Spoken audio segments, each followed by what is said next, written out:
nung binasa ko yung libro, na-open up yung mind ko to look for opportunities on where to invest. Nagsisimula na po ako sa showbiz noon and na-establish ko po kasi yung habit na nagsisave ako every time meron akong income. So, natutunan ko sa parents ko, 10%, 10%, every income, tinatabi ko lang sa savings. And nung nakita ko sa bank account ko, nagiging six figures na siya kasi malaki nga yung kinikita ko sa showbiz. Sabi ko, ang natutunan ko sa parents ko, dapat hindi lang siya naiiwan sa bangko dahil malulugi. So, dapat maghanap ako ng investment. Nagkataon, nakilala ko yung friend kong ito na nag-introduce sa akin kay Larry Gamboa. And nung binasa ko yung libro, na-open up yung mind ko to look for opportunities on where to invest. Ang sabi kasi ni Robert Kiyosaki, there's a difference between the rich and the poor.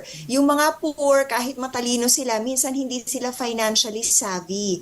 Na ang iniisip lang nila, magtatrabaho sila, magtatrabaho sila, magtatrabaho sila, pero pag natigil na yung working years nila, wala na silang investment for the future.